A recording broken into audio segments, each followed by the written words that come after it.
Hey YouTube, it's me, BrandonColonel. The next knife review that I'm going to be doing is on the Kershaw Asset. The Kershaw Asset is actually a discontinued knife, but you can probably still find it in places like Academy Sports that carry a lot of knives, say in the back or something. Now I've still got about maybe six of these at my local Academy Sports, but so you could probably still find this in quite a few places. But like I said, it is discontinued. You could still probably find it on secondary markets like Amazon or eBay or wherever you choose to go. But this is a phenomenal knife. It was around 20 bucks, 22 bucks maybe. It is a speed safe opener, and this is a very sharp blade. It is actually the sharpest blade that I have, and it is the stereotypical Kershaw steel. It is the Chinese HCR13 MOV stainless steel, and this is a very razor sharp edge, as in I could actually use this to shave with if I so chose. This is very sharp. It is a Persian style blade with a very swept up edge and somewhat of a curved back. So this is designed for slicing in just about every way, shape, and form there is. It has a very thin tip. Now it could probably hold up to some abuse, so if you tried to stab this into a lot of stuff, it would get the job done. If you tried to use this as a tactical though, it's a little too thin at the bottom, so there's not much to grab onto. It's by no means a low carry blade, but it is a little bit more low profile in the sense that you don't see much. But there's just not enough to grip onto for you to be able to get it out very fast. So I wouldn't exactly suggest this as much of a tactical, but you probably could if you wanted to. Now it is a reversible carry pocket clip, so you can carry it in tip up or tip down. I prefer my tip up carry. Now this actually has an interesting feature that I like a lot.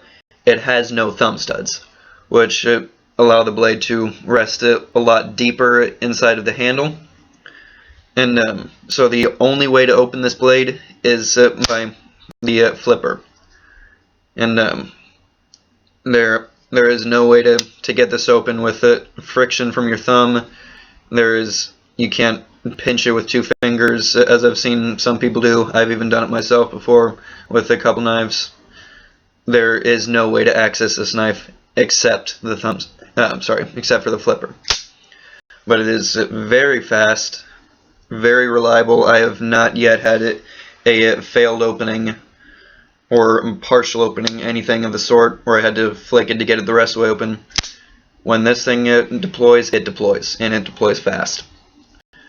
Now, the box actually probably had a misprint on it, because my box said that this was G10 scales.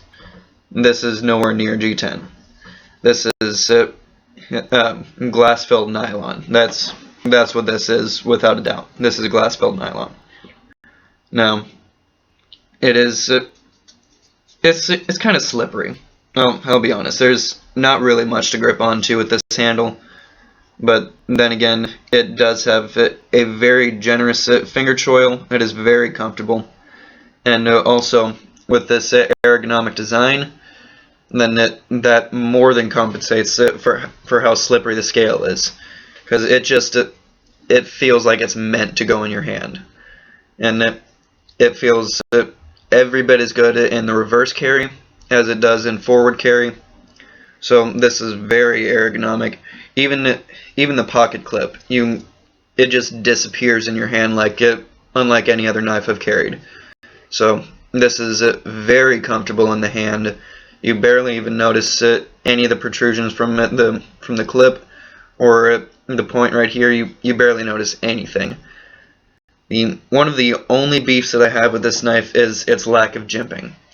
Now, any knife that I carry, I prefer that it has some form of jimping, regardless of how well the jimping works. Excuse me. Because even the worst jimping works better than a smooth backed knife. Now, I would also prefer to have it on the reverse grip, but again, there's no jimping on it whatsoever.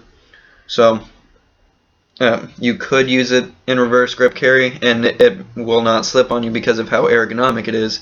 But again, my thumb kind of slips around everywhere, and it's not as good. But overall, it would work very well in either carry. Now, specs of the knife, as I said, it's the 8CR13 MOV stainless steel. It is the full length is almost at 8 inches on the dot. It's just a hair under 8 inches. And I forget how long the blade is. Let me check that real quick.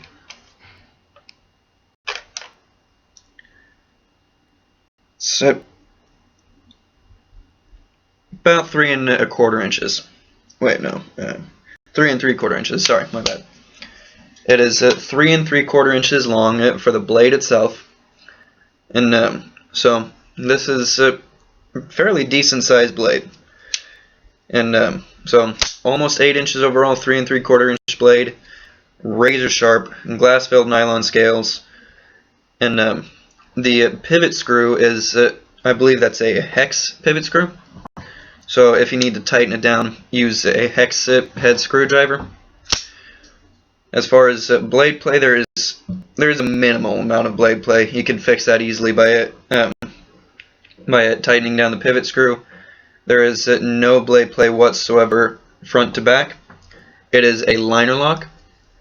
As far as my overall opinion of the knife and after carrying impressions, I still haven't worn the edge down enough to where I need to sharpen it, so maybe I'll do a review in the future of how well it retains its edge after I've done hard use testing on it, because where I'm at right now I haven't really had much of a chance to try hard use testing, because there's just not much for me to need to cut at the moment. So it is incredibly sharp, and just out of the box it was razor sharp. I never even had to touch it up at all. Out of the box it was the sharpest knife I have ever owned, period. And that's coming from a $20 knife. Why Kershaw is discontinuing it, I have no idea, because this is phenomenal. And so like I said, as far as my impressions, very comfortable, very generous handle, and an incredibly sharp blade, and the tip can pierce just about anything that you would need it to. Just this thing is far and above anything that I could have expected. And I did a review a little bit ago on the Kershaw Tone. Now when I was buying this knife, it was basically between the Kershaw Tone and the Kershaw Asset. Now, initially I was planning on going with the Tone for myself, but I asked it for an opinion on one of the people working at Academy Sports, and they recommended this one because he had one of these, so he knew quite a bit about it, and the other one he wasn't quite so sure about, but he was saying, if you're looking for something razor sharp, go with this, because Tantos won't hold an edge quite as long. And knowing that to be true just from personal experience, I decided to go with him on this one. Plus the Tone was about $10 more expensive. So I just decided to go with this one, and I am not upset at all for going with it.